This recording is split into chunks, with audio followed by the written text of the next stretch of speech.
Assalamualaikum warahmatullahi wabarakatuh. Baik, habis sekalian kita melanjutkan materi kita tentang pembuatan tinjauan pustaka ini.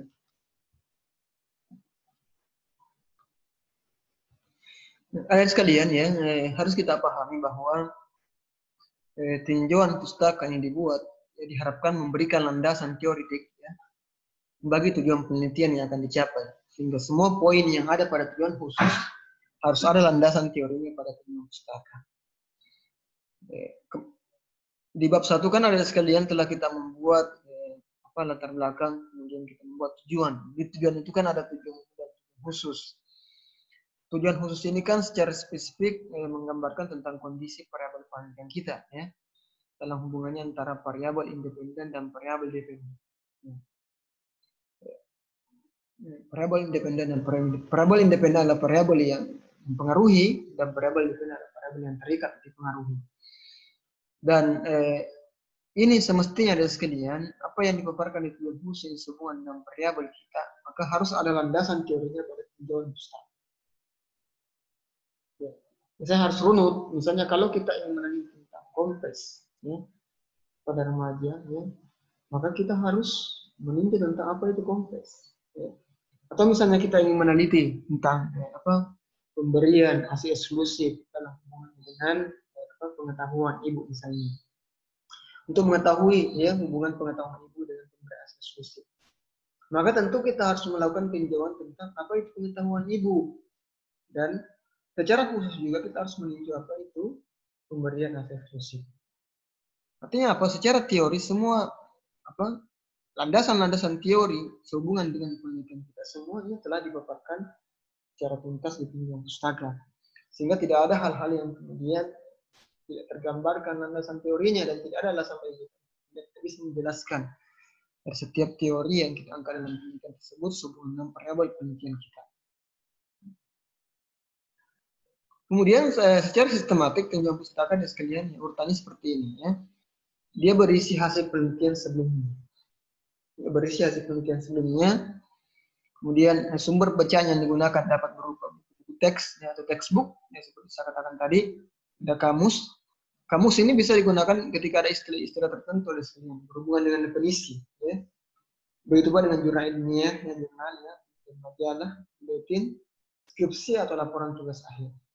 Skripsi atau laporan tugas akhir ini adalah laporan penelitian yang tidak dipublikasikan, berbeda dengan jurnal. Skripsi atau laporan penelitiannya dalam bentuk cetak yang bisa diakses di perpustakaan, ya, yang bisa dibaca. Kemudian berisi tentang penjelasan variabel-variabel yang diteliti melalui pendefinisian dan uraian yang lengkap dan mendalam dari berbagai referensi.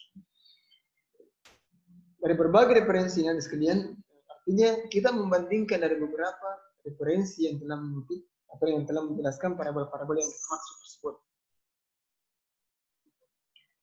Kemudian fakta yang dikemukakan dalam tinjauan pustaka sedapat mungkin diambil dari sumber primer atau karangan aslinya. Jadi ada sekalian yang penting kita paham, terkadang kita mengutip sebuah teori, misalnya kita baca deskripsinya A, kemudian kita langsung masukkan deskripsinya A. Padahal teori itu bukan deskripsinya A yang menemukan, tapi ada bukunya. Makanya yang terbaik ada sekalian kita menelusuri sumber primernya. Kalaupun kemudian kita tidak bisa ketemu langsung dengan bukunya, coba kita telusuri tinjauan pustakanya, ya, di mana dia mengutip. Itulah gunanya ketika kita menulis jurnal, harus ada syarat-syaratnya. Ya. Ini harus jelas referensinya di mana kita ambil, supaya kemudian orang yang merujuk itu bisa mengambil sumber primernya di mana. Itu yang penting. Jadi kita tidak boleh mengatakan misalnya Iswa, ya, mengambil referensi dari saya. Padahal saya ambil dari Pak Noto Atmojo misalnya. Kemudian Iswa menuliskan misalnya, ya, Noto Atmojo dan Mas Riyadi. Ini bukan sumber primer, ya, tapi dia mengambil Noto Atmojo di dalam saya, mestinya dia mencari langsung referensi primernya itu Bapak Noto Atmojo. Ini yang perlu diperhatikan ya sekalian. Ya. Nanti mungkin bisa didiskusikan ya supaya bisa lebih jelas jika kurang dipahami. Kemudian pemilihan sumber acuan didasarkan pada kemutakhiran dan relevan dengan masalah yang sedang diteliti. Ya. Untuk tugas ini ada sekalian, ya, untuk kemutakhiran referensinya saya kasih 10 tahun terakhir untuk buku ya, dan jurnal. Ya. 10 tahun terakhir itu artinya Kalau skala 2010 berarti minimal 2020 minimal 2010. Jadi kalau 2009 ya, atau 2008 itu sudah luas. Itu harus diperhatikan ya. Kemutakhiran referensi yang digunakan. Apalagi sekarang sekalian kalau kita mencari jurnal di internet, bahkan yang 2020 sudah, 2019 banyak, 2018 juga banyak referensi yang terbaru. Bahkan 3 tahun terakhir bisa kita dapatkan.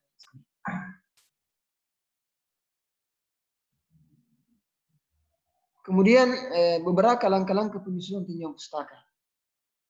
Yang pertama, tetapkan nama variabel yang diteliti dan jumlah variabelnya. Ini yang perlu sekalian. Ya. Dari judul kita sebenarnya, ya kita bisa mengidentifikasi kemudian apa variabel yang kita angkat. Kemudian kita spesifikkan pada tujuan kita. Variabel independennya apa, kemudian variabel dependennya apa. Variabel dependen misalnya lebih dari satu, variabel apa saja. Ya. Kemudian cari sumber-sumber bacaan sebanyak-banyaknya yang relevan dengan setiap variabel yang diteliti. Ya. Cari sumber bacaan sebanyak-banyaknya yang relevan dengan setiap variabel yang diteliti. Ya. Kemudian lihat daftar isi setiap buku dan pilih topik yang relevan dengan setiap variabel yang diteliti. Setelah tadi saya sampaikan bahwa terkadang kita butuh melihat daftar isi buku. Jangan sampai di judulnya tidak mencantumkan variabel yang kita angkat, tetapi dalam daftar isinya ada semua variabel yang akan diteliti. Cari definisi setiap variabel yang akan diteliti pada setiap sumber bacaan. Bandingkan antara satu sumber dengan sumber yang lain dan pilih definisi yang sesuai dengan penelitian yang akan dilakukan. Kemudian ada sekalian, baca seluruh buku yang sesuai dengan topik variabel yang akan diteliti, lakukan analisa, renungkan, dan buatlah rumusan dengan bahasa sendiri tentang isi setiap sumber yang dibaca. Ya, ini yang saya maksud sekalian. Sebenarnya itu, supaya kita tidak dicap plagiat, kita tidak langsung memindahkan isi buku atau isi jurnal atau copy paste ke dalam tulisan kita, tidak. Tapi yang terbaik adalah kita membaca dulu, ya, tema-tema atau masalah yang berhubungan dengan variabel yang kita akan angkat, lakukan analisa, kemudian coba kita tarik benang merahnya, kemudian kita simpulkan apa ya kesimpulan dari yang kita baca tersebut dengan bahasa sendiri, tetapi maknanya sama dengan apa yang kita baca. Kalau habis membacakan kita bisa menerima, otak kita ini menerima informasi ini yang kita olah, kita ramu dan menggunakan bahasa sendiri. Ini idealnya deh sekalian. Ya, ini idealnya. Tapi kalaupun tidak bisa, ya janganlah copy paste, gunakan kalimat sendiri. Ya, bisa diputar-putar bahasanya seperti apa. Yang jelas tidak dicap plagiat, menggunakan langsung informasi dari buku tersebut. Kemudian sumber-sumber bacaan yang dikutip sebagai landasan untuk mendeskripsikan teori harus dicantumkan. Ya, harus dicantumkan sekali. Apapun yang kita kutip supaya kita tidak dicap plagiat harus dicantumkan referensinya. Teori harus dicantumkan. Misalnya Anda membuat latar belakang, ya semestinya di tiap paragraf itu ada sumbernya dari. Begitu juga dengan tinjauan pustaka, sudah pasti dikutip dari teori, buku atau jurnal dan sumber referensi yang lain. Ini beberapa cara sekalian dalam menyusun tinjauan pustaka. Ini cara memudahkan saja sebenarnya. Ya. Susun secara sistematis variabel yang termasuk dalam khusus penelitian dengan mengacu pada ringkasan setiap kajian yang dilakukan. Dalam setiap ulasan variabel dan tinjauan pustaka dapat disertai model yang dijadikan acuan untuk memperkuat alasan ini. Ya. Bisa saja misalnya dalam variabel itu kita ungkapkan suatu model penelitian yang telah dilakukan sebelumnya untuk memperkuat kenapa kita memilih variabel itu. Ya. Kemudian setiap selesai satu variabel yang diulas hendaknya diakhiri dengan ringkasan hasil temuan. Ini tidak perlu Anda buat aja sekalian. Ini sebenarnya bisa memudahkan saja. Ya ini Anda bisa buat, ya tapi tidak perlu dikumpul ya. Misalnya kalau Anda tulis jurnal ya, Anda identifikasi dulu, ya Anda temukan jurnal misalnya. Yang perlu Anda lakukan di awal adalah Anda identifikasi dulu ya, siapa penulisnya, kemudian jurnal apa dan tahun berapa, kemudian masalahnya apa. Biasanya kemudian kita bisa mengaitkan dengan penelitian kita. Kemudian subjeknya siapa, subjeknya, kemudian instrumennya apa. Ini biasa ditemukan di metode. Kemudian metode desainnya apa.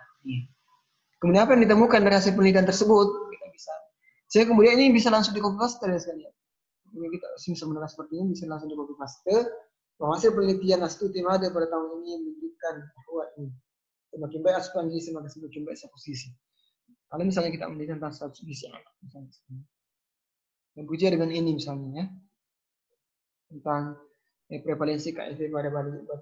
Misalnya kalau ada yang meneliti tentang HIV pada balita misalnya, ya, misalnya berdasarkan penelitian Sakaria pada tahun 2004 ya ditemukan bahwa ya umur penyakit infeksi pendapatan merupakan faktor utama dan HIV. Ya. Hal ini juga sejalan dengan penelitian ini dan seterusnya. Ya. Itu mungkin ada sekalian ya secara ringkas ya bisa saya sampaikan, dan sesungguhnya yang paling penting dalam penjelasan ini adalah mempraktekkan dalam bentuk ya, tulisan di bab 2 yang pustaka. Ya silakan Anda bertanya sekalian ya, supaya kita bisa explore ya apa-apa yang Anda kurang pahami, jangan diam ya. Supaya kita tahu jangan sampai Anda dianggap mengerti pada mengerti. Kita butuh diskusi. Dan jika memungkinkan ada pertanyaan Anda yang butuh penjelasan, nanti saya akan videokan dan mengirim kembali kepada Anda semua. Terima kasih Anda sekalian. Assalamualaikum warahmatullahi wabarakatuh dan selamat pagi.